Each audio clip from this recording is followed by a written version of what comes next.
All right, there we go. We got our recording started and off to the races here.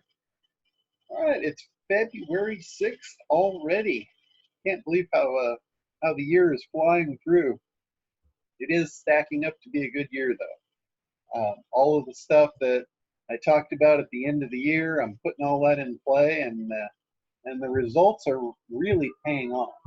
So, again, you know, a lot of times I'm just out here telling you guys what to do, and you know, according to my commitment last year, I was actually going to get back and get my elbows dirty again. So I'm actually doing that, and things are working just like they always did. So anyway, nothing's changed. When you put out the right motion forward, you move forward. It's always worked that way. The problem with a lot of people is they don't know what the right motion forward is, and they wind up going in motion. They're moving in a circular motion and not really moving forward. They're not advancing. And you know, a lot of times when I work one-on-one with apprentices, I find that to be true in many cases, is they don't really have a strategy. Strategy is like a key element of any business. If you're operating your business without strategy, you're probably doing what I was talking about. You're probably moving, you know, you seem busy, you don't seem to be getting anything. And again, that is a very strategic type of thing. So assigning a strategy to a business is very important. A lot of you guys, I think, are in a very similar spot, and it has a lot to do with that circular motion, not having to do with, or rather, the non-existence of an actual funnel. This is one of the things that I'm adding in this year as well. I'm adding additional training days. Like with ACT, you know, we've got the analysis, the creation, and traffic. I've always done like overview events. I'll do a 2-day event. I think a lot of you guys have been to those. And we move through the whole thing, but we go so fast to cover it all, I think a lot gets lost in the transaction, or in the translation rather.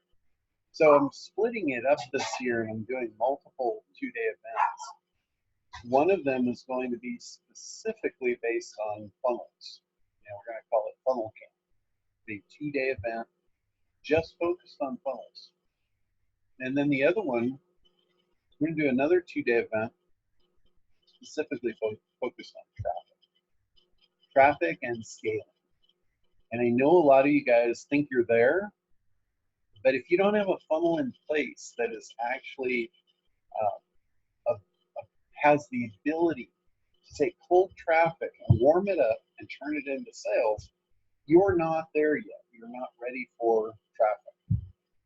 So getting those 3 key pieces in the proper order is really critically important. You know, if you don't have your analysis done, you're never going to know what the triggers to convert. So if you don't know the triggers to convert, you're not going to be able to go into creation properly. Create the landing pages, create the ads, grab the attention. You're not going to know how to do that. Again, if you don't have that strategy laid down, this can send you in that circular motion. You can just be keeping going, around and around and around you go. But at the end of each year, you're not advanced for.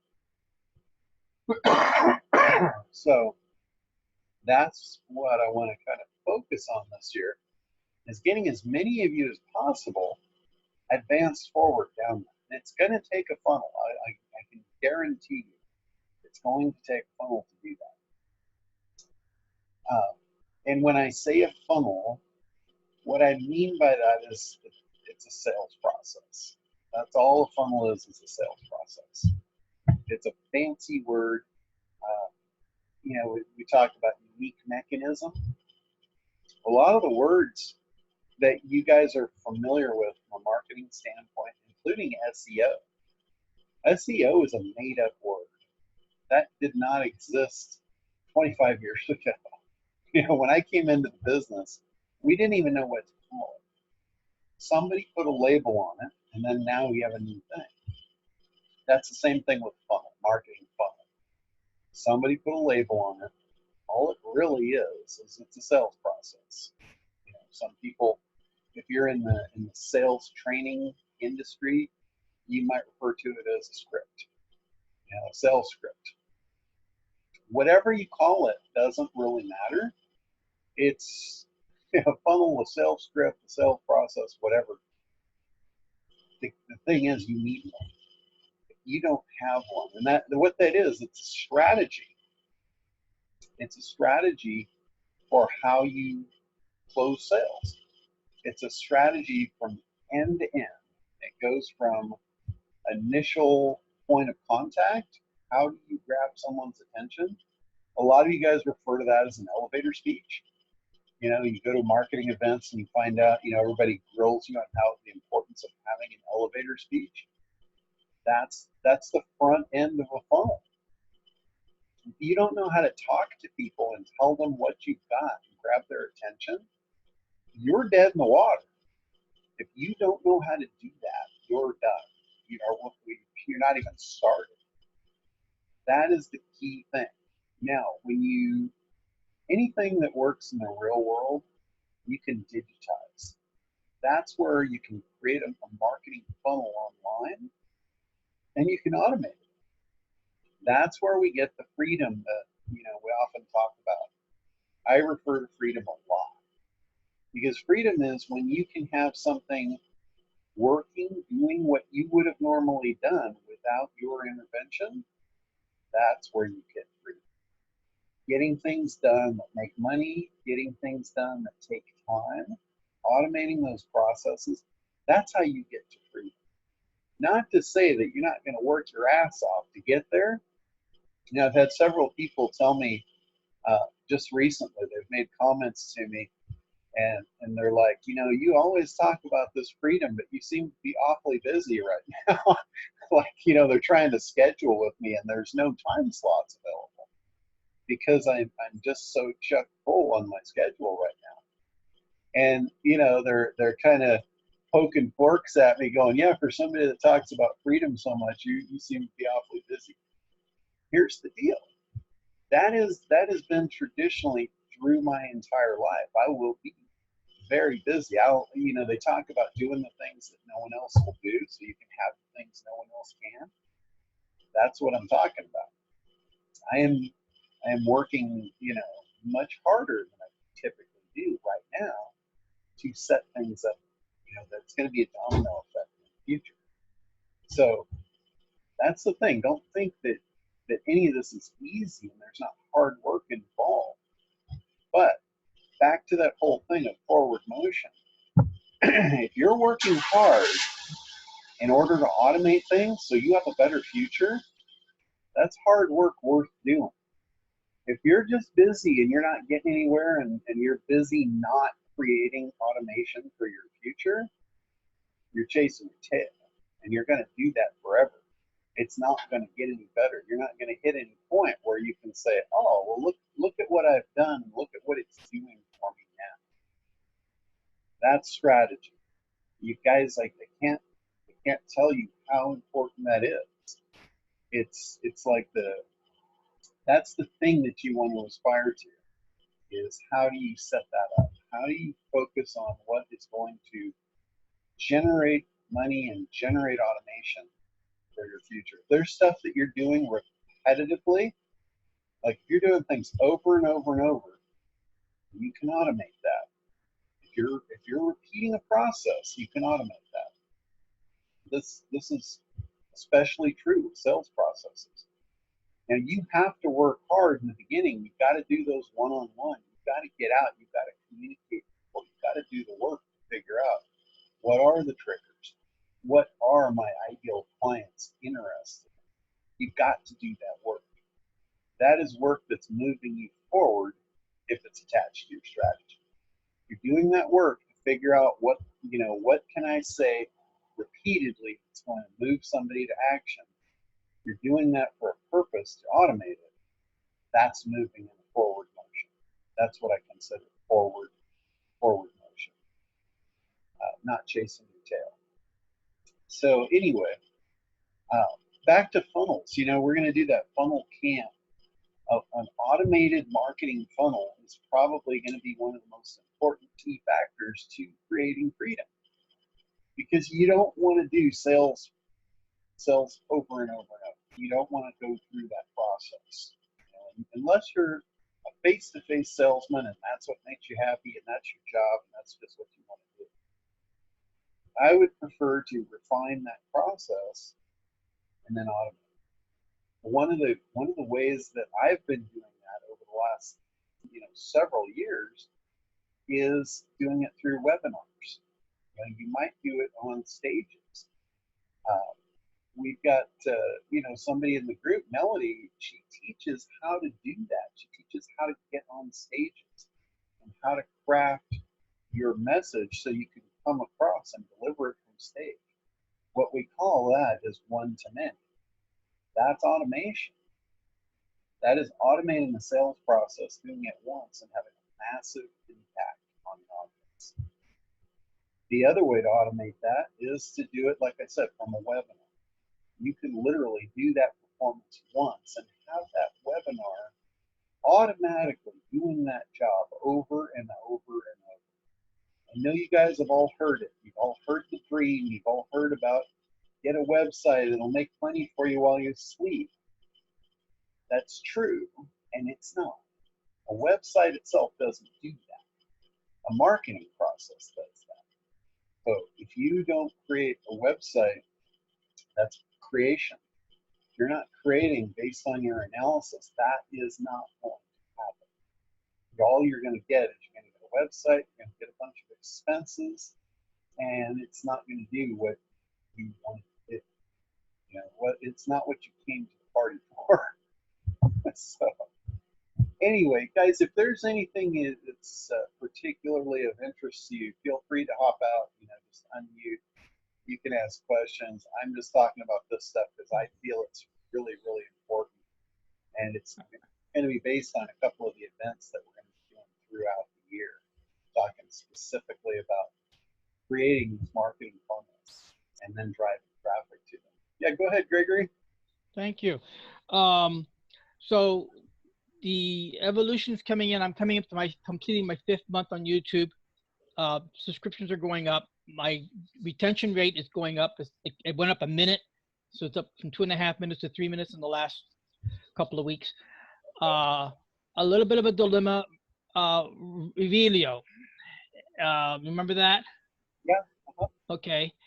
So Michelle's now got a new program. I'm not too keen on it, but I was wanting your opinion because the thing is that I still have in contact with this producer who's involved a little heavy in AR, VR, and all that fun stuff, and he thinks that it's not worth it. So, and the thing with Delio and the deal that Michelle is doing, it's awesome technology. It's like it's got the wow factor, but what it doesn't have is it doesn't have traction. There's a, you know, whenever you come out with something new, there's a period of time before people are actually used to it. And she's in that awkward phase of, yeah, it's awesome, but how do I use it? How do I get that to work for me? And education, like it's really, really expensive to build a market. Like that's a job for major companies. A major company can come out with some new product and they have the money to actually educate entire markets. The product exists, what it does for you, you know, the whole thing. Grab attention, create demand and desire, eliminate objections, and make an offer. They have the money to educate mass markets to do that. Most of us as little guys, as one-man shows or small operations, we don't have that kind of budget. So when we enter a market like that, we're trying to create market awareness, that can be really, really expensive. That's where Michelle's kind of stuck between that rock and hard spot. She does have the advantage of some major players that are doing some of that work for her to educate the market, and, you know,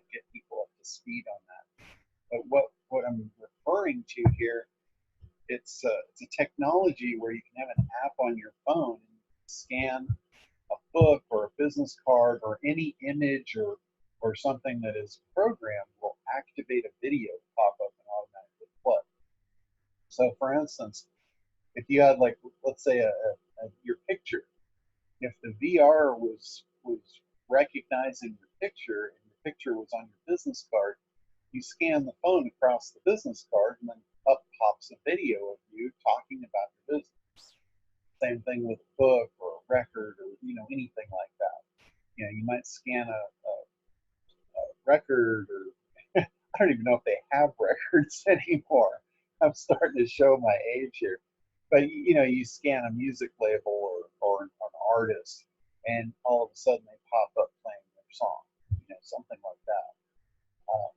They use it a lot. It's starting to get traction in the wine industry. Like bottles of wine, you scan the label, and a video pops up telling you about the vineyard of where the wine came from and the history of that particular bottle of wine. It's really cool technology. It hasn't got traction yet. So that's where Michelle's at. That's why she's having a little bit of uphill battle there. Okay, Roy wants me to walk through setting up a free audit, like opt-in on a website using SEMRush. Okay, SEMRush specifically has a tool. They have a free audit tool. It's not really all that comprehensive, to tell you the truth, but they have a widget. And you can take the widget code and you can actually place it on your website. Let's say you have your homepage up. You pop that little widget code in there from SEMRush, and what the widget code does, it displays an opt-in box offering a free website audit. They just put their name and email address in there. SEMRush does all the work, creates the report, emails it to them, and then gives you a lead. You basically have a lead at that point, which is a really cool thing. There are better, I believe there are better options out there for doing that. There's one called Blue Reports. You might take a look at that. I think that's a much more comprehensive type of a report to audit somebody. Now, if you wanted to really get into a true SEO audit, they're much deeper. There's a lot of deep stuff to look at. You can do audits on any level. If you're just using it for prospecting, that's kind of what the SEMRush one is for. It just throws out, hey, here's some problems you might want to get fixed. Really good way to prospect for clients. I know, like, when I'm doing SEO prospecting or somebody's coming to me asking me if I can help them with SEO, one of the first things I'll do is I'll take a look at their website, and I'm looking for some key elements to let me know if I can actually help them or not, or if they need something different. One of them is, is the site secure, or is it broken and secure? If it is, then they need to fix that first. So what I did, I just opened a pain point. That's a door opener for me to come in and solve a problem for them. Fixing security issues is fairly simple. If you've got like an outsourcer, you could have them go in and just fix the security errors. Most of the time, it's just the fact that they've done hard link code to images that are not secure locations. All I have to do is just remove the hard link and make it a relative link to the image. Problem solved. I know some of you guys don't understand what I'm talking about there, but it's a basic thing for an outsourcer to be able to do that, fix security images. Another thing is the site mobile friendly? I cannot believe how many old school sites are out there that who knows when they were built. Probably built in the 90s or the early 2000s before mobile was a thing. And, that's been the case with a lot of businesses. A business, they're not in the business of web design. They're not in the business of websites. They're in the business of doing whatever they do. So they went at some point in the time, back in the history, they had a website built, and it's up, it's working. As far as they know, hey, they have a website. They don't know anybody. So when you come in and you look at that and you say, hey, you know, do you realize that more than half of the world can't see your website? That's a problem. You know, again, whenever there's problems, that's opportunity for you to make money. That's opportunity. And even if you don't do that, let's say you're not even a web developer, you don't want to deal with that, it's really easy for you to pick that problem out and solve it just by connecting them to a good web developer. Guess what that does? It does two things for you. You can still make money because you can get a referral commission on passing that job, and it builds their trust in you because you were honest with them. You said, hey, look, here's a problem. I'm not in a position to help you, but here, let me connect you with a guy that can. Who do you think they're gonna look to next time when they need something done? They're gonna come back to you and say, hey, who do you have to fix this? It puts you in a position not only to make money off of every one of those transactions, but it puts you in that position of authority. So when you have the thing that you want to sell them and they're ready for it, it's going to be an easy sale. That's called, you know, warming up your audience, building trust. That's one of the biggest parts of eliminating an objection. You know, one of the biggest objections that people are going to have is they don't know you. They don't know anything about you, and they don't trust you by nature. That's just human nature factor. We are very untrusting beings. And as unfortunate as that is, it's the truth. So anyway, let's see. Okay, then another update to Rose's question. It says the SEM widget does not require you to connect it to Aweber. They actually have their own database system in there. In fact, I'm not sure, but I think you can if you want to connect it to Aweber. What I would recommend doing, I always recommend like connecting anything that you're going to do online, somehow connect that to your own database. Like if you have an Aweber database and that's how you collect emails. Some people have MailChimp. My personal favorite is Kartra. I've fallen in love with Kartra a couple of years ago, and I use it every day. I use it more and more. Every time I create a new landing page, thing makes money. Every time I create a new opt-in, it makes money.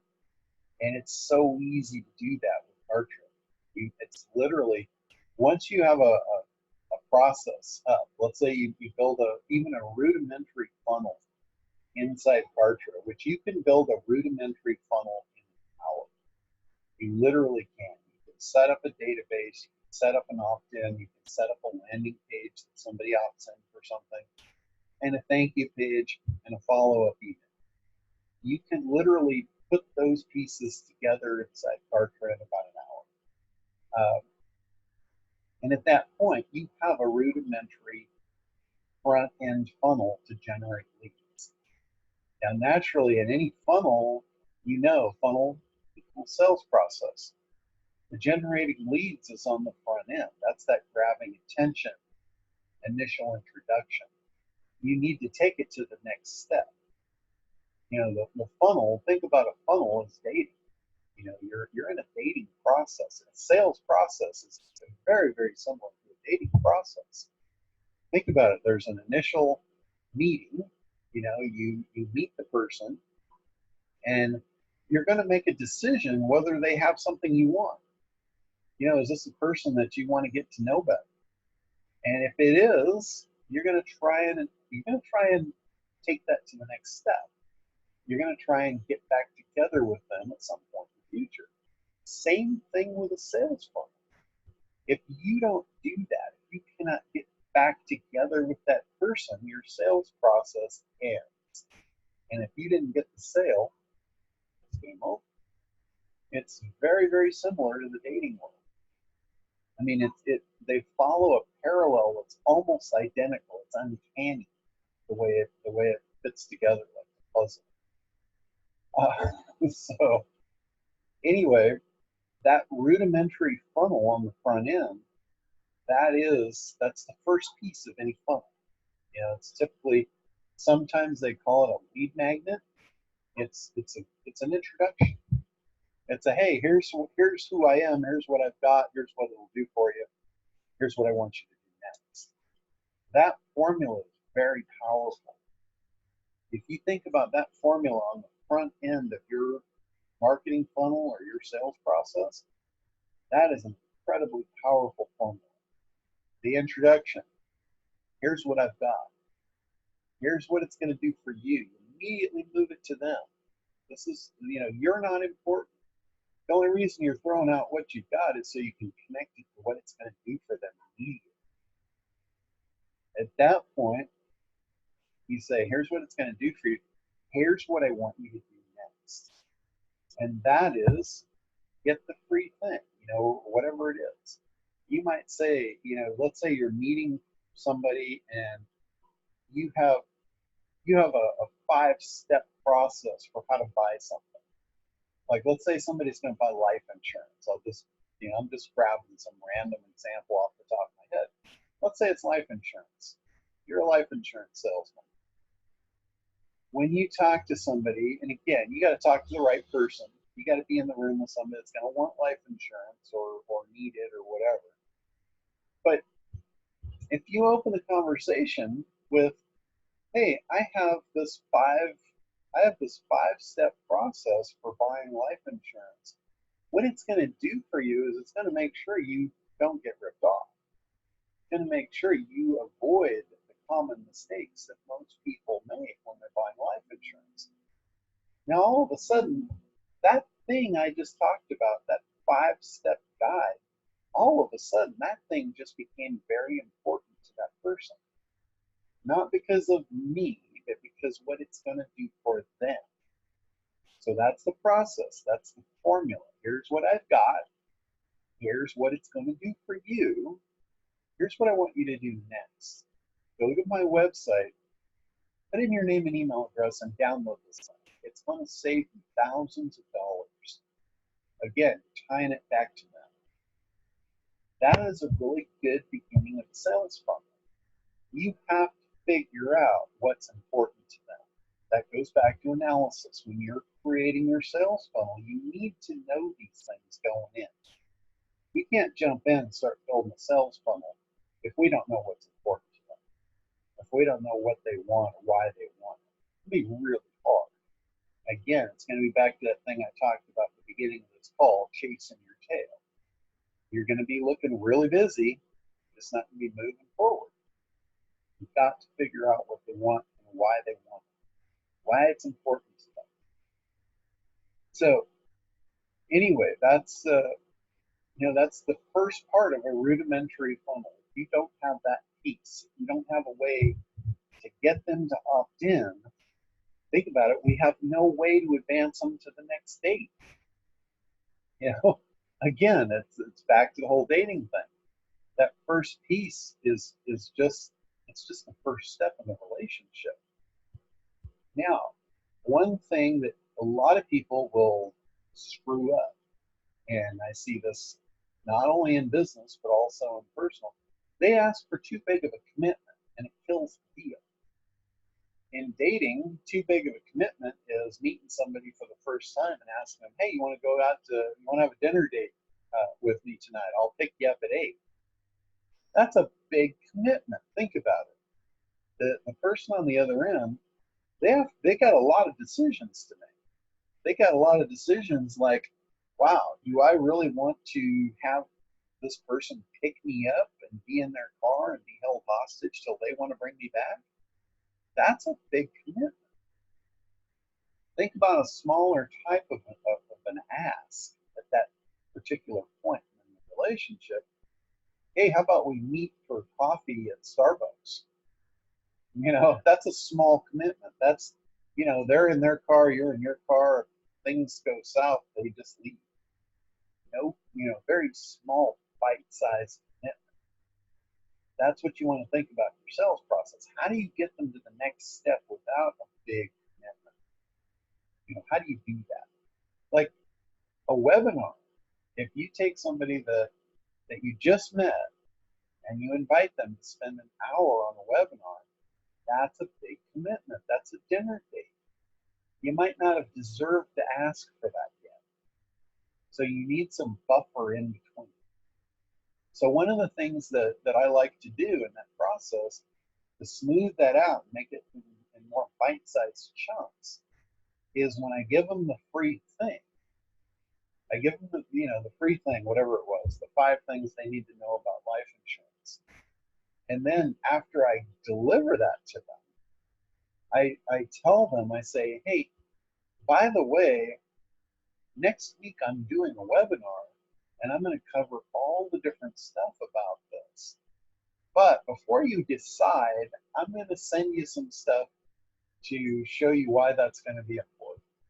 And maybe you send them a little 2-minute video. And what these are called indoctrination videos. You're indoctrinating them to your process. What that means in common English is they're getting to know you. They're getting to know you before they commit to spending an hour with you. Same thing as the dating process.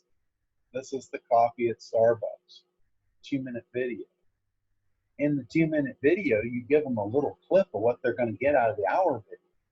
What are you doing there? You're creating demand and desire, and you're not even really selling them anything yet.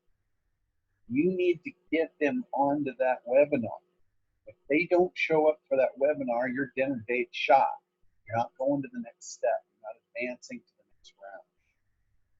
So the indoctrination series, it can be emails, it can be little tiny short videos, but the point of it is to create demand and desire for the next step.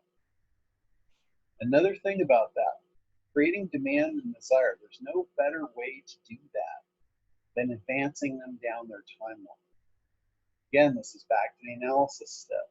Analysis, one of the pieces for that is identifying your ideal prospect's timeline, where they are and where they want to be.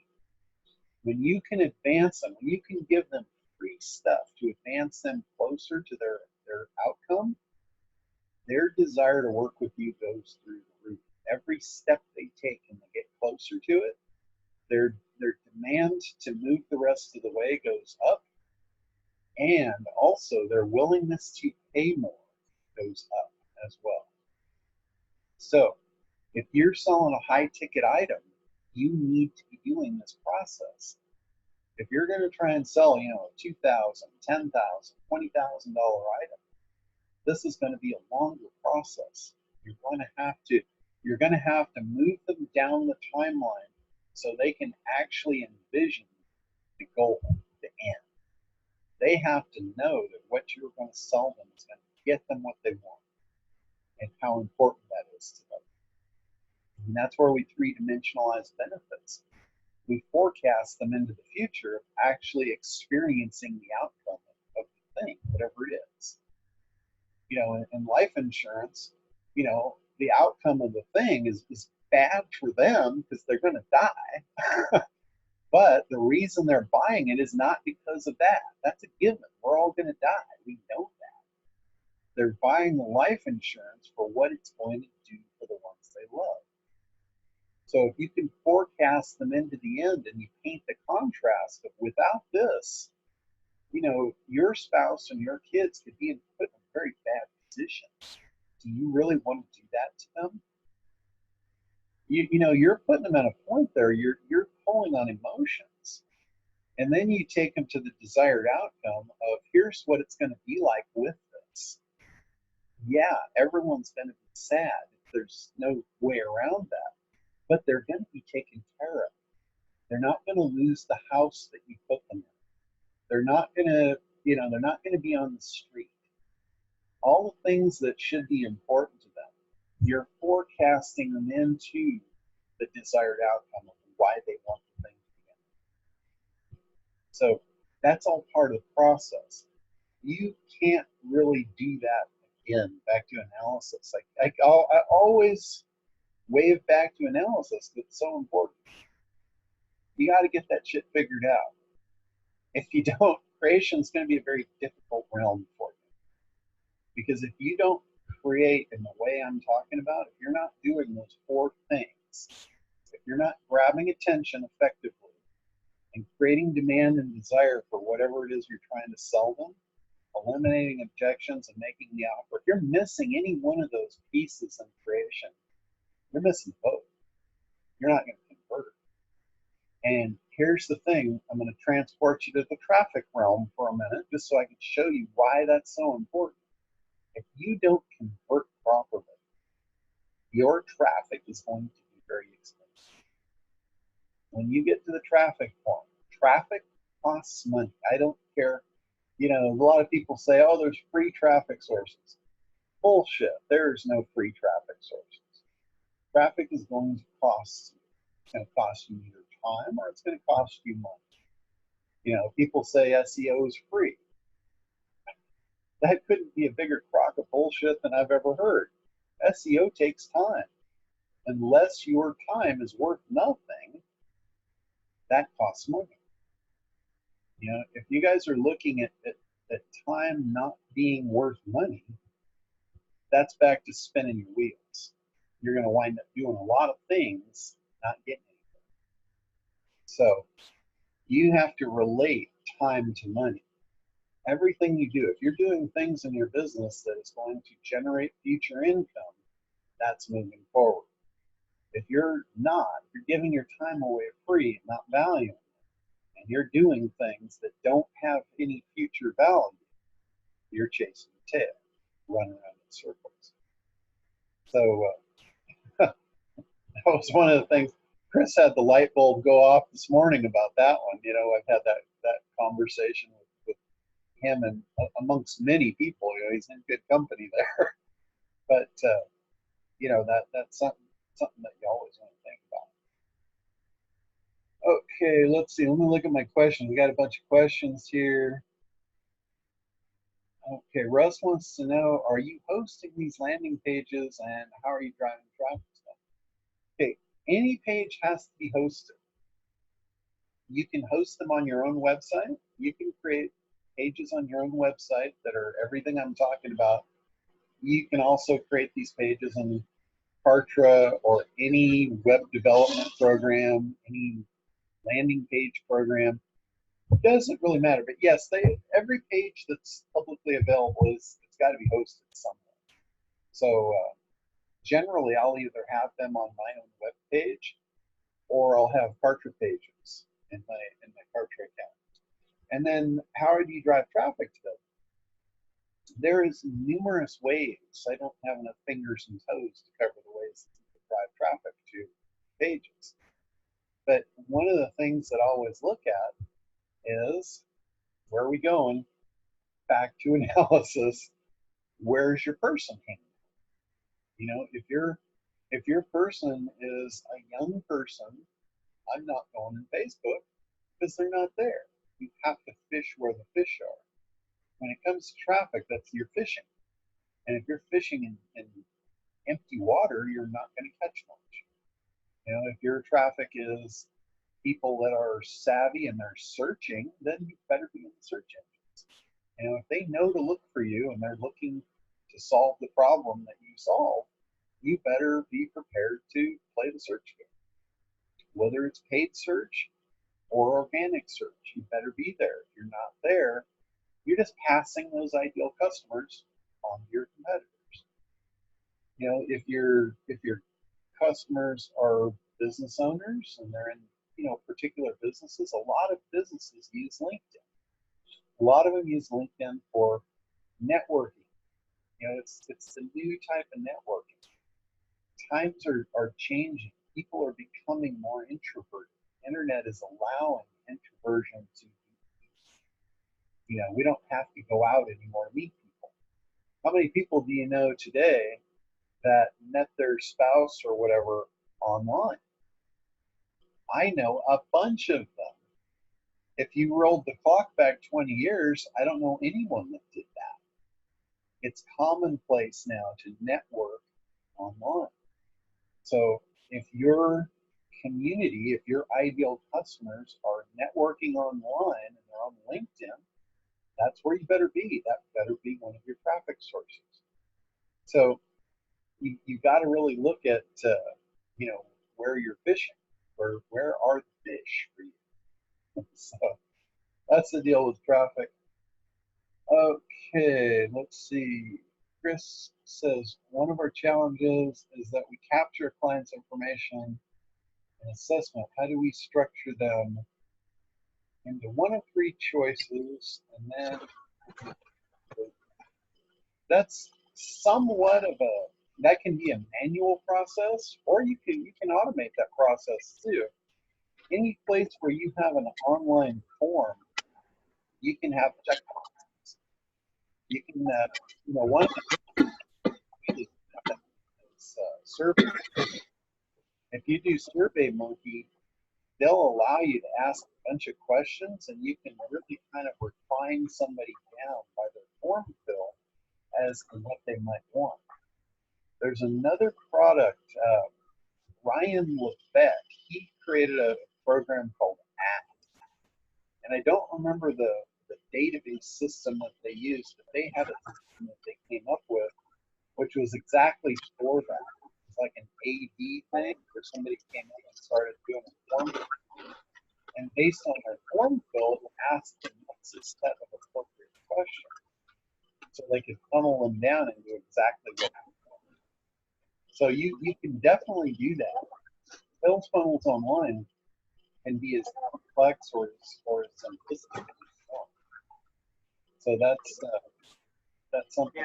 Yeah, we're just trying to streamline into a way to get people to have a turnkey sort of proposal that we can get out to people very quickly. Yeah. And our biggest challenge is that we get this assessment. Like there's a couple clients that we've been just, and part of it's maybe just laziness and other activities that we have to handle, but ultimately it's like 3 months before they get back a decent proposal that's thought out, and by then they're going, oh, well, I'll think about it. And here we spent, you know, actual time putting together, you know, a well thought out proposal. And part of it's our fault, obviously, but we'd like to have a system, especially for web hosting development and even search engine optimization, to get them to, you know, quickly make a decision based on our presentation. Okay. So there's things about that I've learned over the years. A lot of times when somebody is asking you for a proposal, it's the same thing as they asking you for a brochure. In a lot of ways, it's kind of blowing. I mean, a lot of times, so you wind up with a bunch of time and same, you don't get any results out of it. Yeah. One of the things that before I spend any kind of time whatsoever creating a proposal, I'm going to get pretty deep into a conversation. Now, on the front end, on the reports, I would never pull on proposals, all of that kind of work to try and prospect. I know a couple of guys that do. They'll create a full-blown, you know, presentation of all kinds of trying to prospect. They have been effective at it.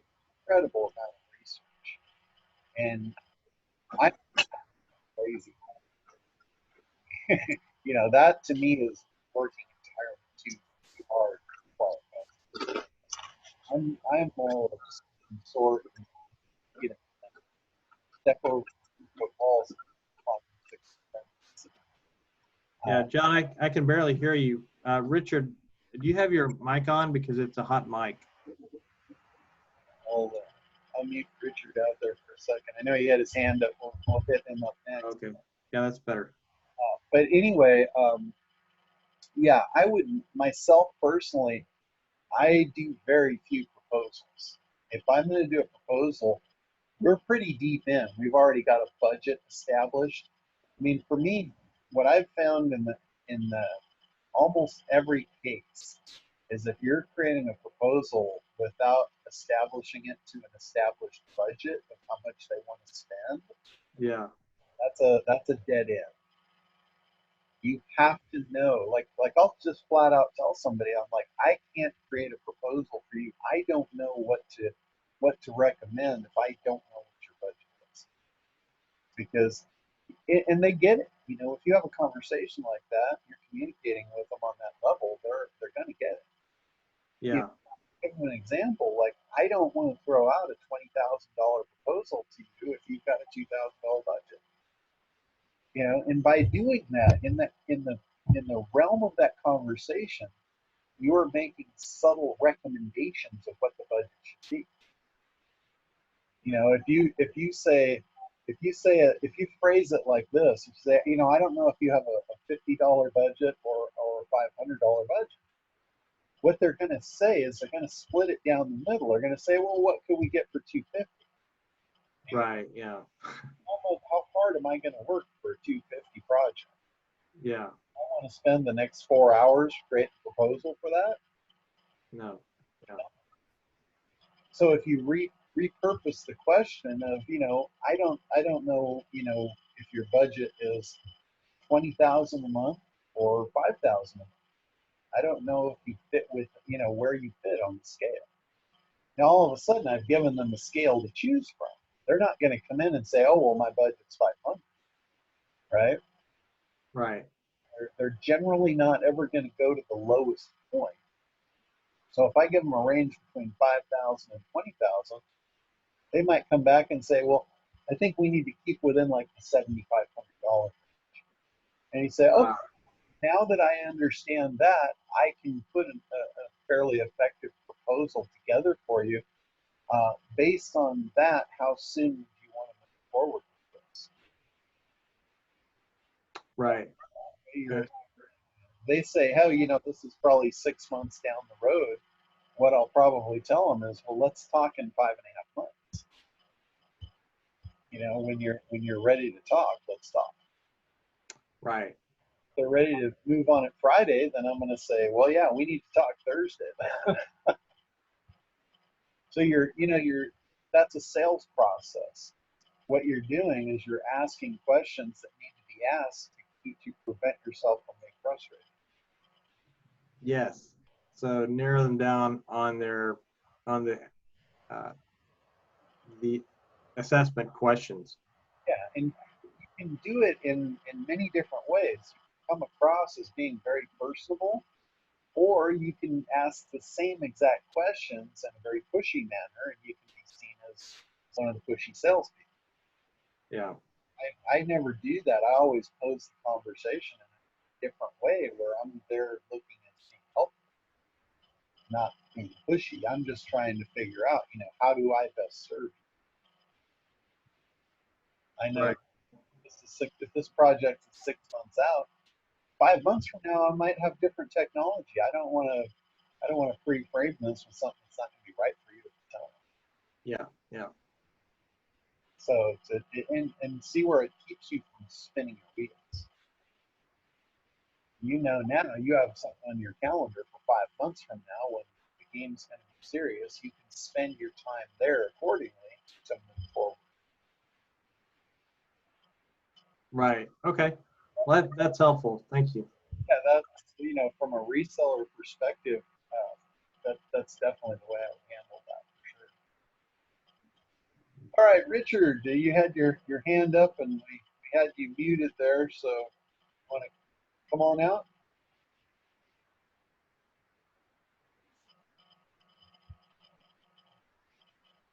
He's unmuted and I can't seem to unmute him. All right, so anyway, let me keep down the line. Oh, here he's got a question in the chat. What I'm looking at doing a Shopify e-commerce store, and I'm not sure how to use an automotive metaphor is. I want to build a car. I think I know what kind of car I want to build, but each car you need different tools to build, and I could spend the next 2 years just doing research to figure out what's out there. And by the time I figured out what tools are out there to use, there's now more new tools. And I don't know if any of them are going to make sense to be part of what I need to integrate to come up with a strategy like you're talking about. Gotcha. Well, Kartra, Shopify basically is an e-commerce store. It's a very good e-commerce store. Shopify also has a lot of marketing stuff built into it. What Kartra is Kartra is a full-blown marketing program. It does all of your databases, all your segmentation, all your automations, your follow-ups. It can do follow-ups based on user actions.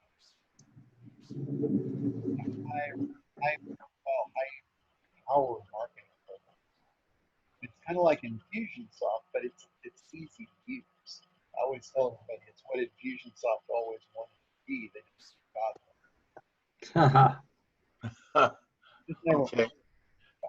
But as far as like Shopify, if you were going to do a lot of advanced automated marketing, I would use Shopify in conjunction with Kartra and just use it all.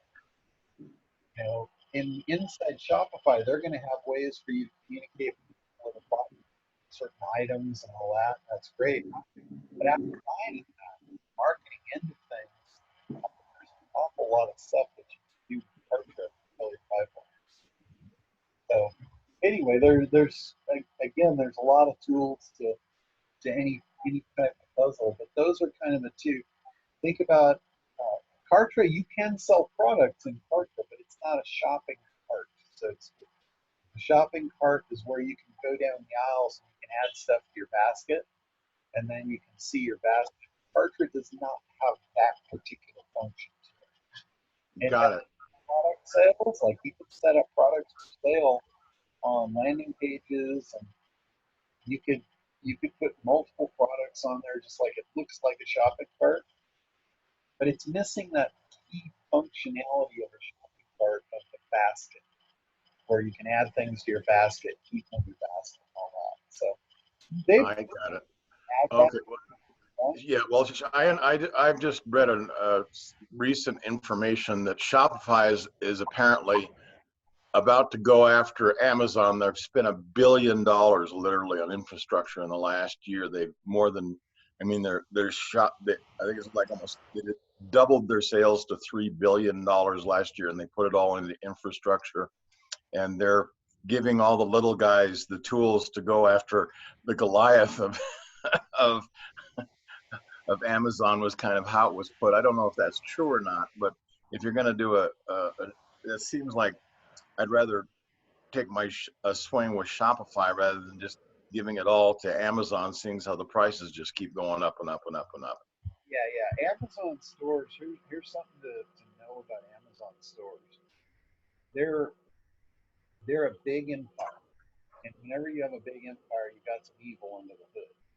And here's something that I have seen multiple times, multiple occasions, multiple vendors. What Amazon is doing, they're using all of your data to figure out what's moving in the market, and then they'll go knock it off. Exactly. Yeah. I've heard that before too. I've seen that over and over and over. And they find that when you do all your market research and you get on something that's trending, they're going to screw you. So yeah, if you're in the e-commerce business, yeah, I would use Amazon as a channel, but I would have my own store. Sure. Yeah, not only that, they don't even allow you to access any of your customer information. Yeah, that's the part that pisses me off, is that you make a sale and you don't get to know who you made your sale to. Yeah, there's a lot of people that are promoting get rich quick with Amazon, and they're selling these programs for $10,000. And I've never fallen for it. I've used the tools for what they're for. You know, if you can leverage Amazon to send you some customers and get some sales, that's fine. But I wouldn't build my backbone on it for sure. Let's see. Greg asked about Brian Leve's question or his program. It wasn't called ACT, it was called Ask, A-S-K. Joe says it's an excellent book as well. Joe, you wanted to know about Facebook group capture on members' emails. There is a program out that will do that. I bought it a long time ago, played around with it. I generated a lot of lists of emails, pulling them out of Facebook. I never really did anything with them, but there are definitely programs to do that. What I would recommend doing if you're going to do that, I would pull the emails out with the intent of email, because that Hey, would, John, I didn't hear you going in and out. oh, I'm kind of Yeah. okay. With I'm using a program called Group Convert right now, and it's like there's a lot of moving parts. It's just not working right. okay, I'm not sure with that particular one, but I have seen other products where you can do that. And here's how I would do it. I wouldn't put emails out with the intent of marketing to them directly. I would create the lists of emails, and then I would use that to create a lookalike audience in Facebook to advertise to. That would be the strategy that I would use by using a tool like that. I lost you there. I don't know exactly what you meant. Okay, in Facebook, go to set up an ad campaign. They want to know who you want to target. Okay. You want to send your ads out to. One of the options is a lookalike audience. Right. What you can do is allow you to upload an email database of all of your customers. And then they take that database and they cross-reference their entire world of users, and they see who else is like this. Really? All the people who bought from you, they look at what did they buy, who do they buy, what did they buy online, and then they try and match that with other people to show your ad to. Okay, so that's lookalike audience. Like audience. So what I would do is I would use the tool to capture all the email addresses out of people that belong to certain groups that are of specific industry. And then I would look like audience. Okay, I got you. That's a very Thank good way to do that. And that's a traffic. So that's one of the, when we do the traffic, I'll be talking about, you know, different techniques of how to do different traffic channels. So that's going to be one that we'll discuss. Carolyn asked about the tool for audits. The one that I had mentioned before was Woo Reports, WOO. I think it's called Woo Reports, or Woo Rank. It might be Woo Rank. That's another one that gives you a more in-depth report. And that reminds me, I skipped a piece. I was going to tell you guys about a different software program. This one's a little more expensive, but it's probably worth it if you're doing deep dive SEO analysis rather. If you want to know like everything there is to know about a web page, about why it's ranking, how it's ranking, all of that from all of the on-page factors, the program is called Cora, C-O-R-A, and I believe it's about $200 a month. It's an amazing piece of software that will give you enough data to just make your eyes roll back in your head. But that's something like if you want to create a monster report with a click of a button to give to a client, that would be a good program to do that.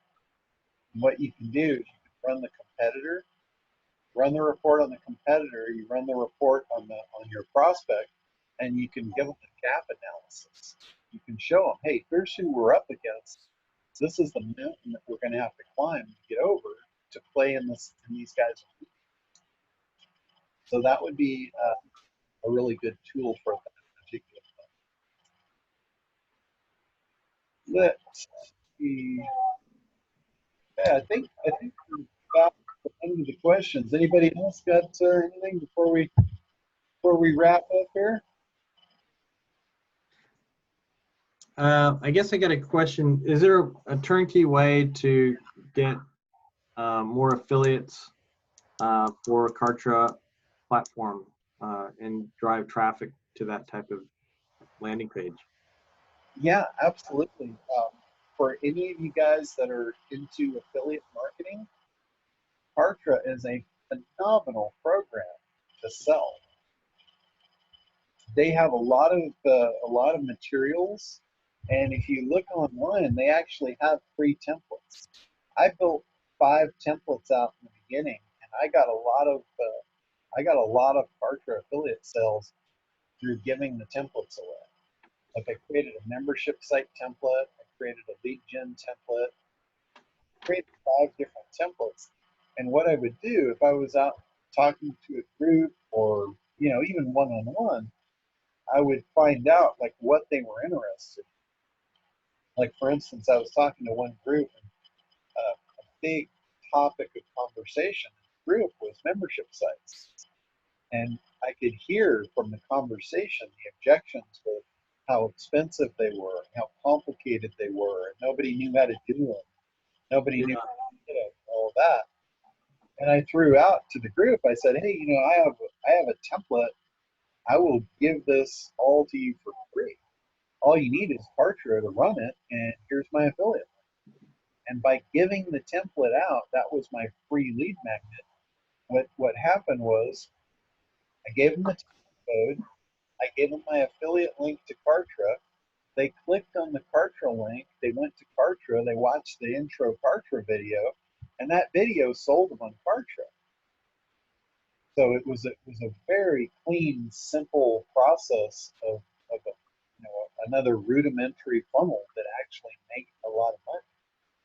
Yeah, that makes sense. Is there a way that you can like work with Callie in her program that you're working with her to get that going? Because that would be amazing. Yeah, to turnkey that yeah, for her. She has a lot of contacts, and I'm just trying to figure out a way to get her, to cash flow. Yeah, that was one of the topics of conversation that I pointed out, that this is Great. Okay. path to cash. Yeah.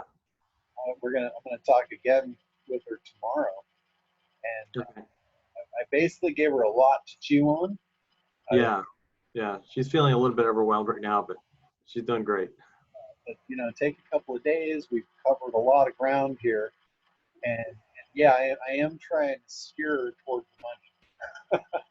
We had a lot of the conversation was the mindset about where the money is and where the fun and the passion lies, and a lot of times. Awesome. Okay. Yeah, I'm doing my best to help her down the path. Yes, I know. We appreciate it so much for all the stuff that we're doing with Web Guru Masters as well as with Callie's project. Yeah. Now, another thing too, when I talk about, when you guys go through the ACT process, one of the first things in the very front end is the freedom formula. So the freedom formula is all about figuring out, how much you want to make, and then how many items that you have to move to do it. And then that gives you the foundation for creating your marketing program. If you look at Kartra, and like I asked Callie specifically when I talked to her, I said, if you had something that a lot of people wanted, like let's just say a membership site template, and you were able to give that to them for free, how many people do you think you could give that to? Do you think you could to 1,000 people over the next, say, 2 years? I said, if you work hard for the next 2 years, do you think you could give that to 1,000 people and help 1,000 people out of a jam? And she said, yeah, absolutely. And I said, well, if you did that, that would be $40,000 a month of recurring income. That's awesome. So the question is, how do you find people that have content? Because you have to have a content and a syllabus essentially to have a membership site. Yeah. Well, think about it. Of all the people on the planet, 1,000 people is not very many to find that want to have a membership site and have content already. Yes. Just driving the right traffic to that. But, and I pointed out to her, I said, if you did that, if you worked really hard at something, you may or may not be passionate about, but you worked really hard at it for 2 years and you generated a $40,000 a month income, you could be very passionate for the rest of your life about whatever you want. Yeah, yeah, it's just being disciplined and focused for that short period of time. Yeah. And it's kind of recession proof too, because if you have someone that is building, you build them a system where you show them how to create a system to monetize their expertise, that Yeah. they maintain. Yeah, they don't just turn that off. Yeah. You know, my business traditionally has been very recession proof, you know, because I'm interconnected with their business workings. You know, I host their websites. I do all of the stuff they're not going to get rid of. You know, I'm the one guy they don't want to let go of. I'm the lifeline. And that's what Dan and I are focused on, is creating that sticky content kind of stuff that they're definitely not going to you know, turn us off. So Here's another thing too that I've learned over the years that has attracted a lot of new customers to me in bad times. I have done really good at acquiring customers in bad economies. And the way I do it, it's just my stature, the way I come off at the initial meeting, and it grabs their attention. Whenever I'm at a business thing and it's, you know, the economy's in the toilet and everybody's complaining and all of that, basically all I have to say is, or all I have to do is ask a question. I'm like, is the economy really bad? You know, what are you guys seeing? None of my clients are complaining. right. and when I do that, they're like, what? Who's this guy? What does he do? Yeah. Clients are not suffering it. And to them, in their mind, the whole world is suffering except for this little pot that I'm in. They want to be in that. Awesome. So that has been a, you know, a really good attention grabber for me traditionally, you know, back as long as I can remember. Yeah. So, all right, guys, so let's see here. Greg says Cartridge residual income. Yeah, same as ClickFunnels. Basically anything, any program that is going to pay you an affiliate commission that you can get somebody tied into, their business runs on top of it. Even Infusionsoft, you know, there's a lot of people made a lot of money with those programs. So, you know, like, I don't know if you guys are familiar with him, but Brian Delaney, he was an old school SEO guy. He was, you know, way back in the beginning with me. He hit a point where he didn't know how to do SEO anymore. SEO made a big shift. All of what he was doing went out the window, and he didn't have any backup, so he had nowhere to go. And he moved out of SEO immediately, and he went into funnel marketing. And it was about the same time that Russell Brunson was coming online with ClickFunnels. And what Brian did, he did exactly what we're talking about. He created some funnels inside ClickFunnels that he could give away, and he generated some lead magnets for those to give away free funnels, free websites, and he immediately he sold, I think in his first year he had acquired 2,000 recurring revenue customers off of that. He was making some crazy money. He still is. You know, a lot of those people that got into ClickFunnels, most of them are still with him. You know, personally, I think that whole ClickFunnels thing is not worth its weight. I think, you know, crazy to be in there because it's just, you have to patch everything together. It's not like Kartra where it's everything in one hood. So, but he made a bunch of money doing that. That's a strategy that works. All right, guys, I will let you get back. It looks like we've had all the questions here, so we will talk next week. We'll be back on. I'm pretty sure we'll be a regular time next week. So Thanks, John. see you guys next week. John.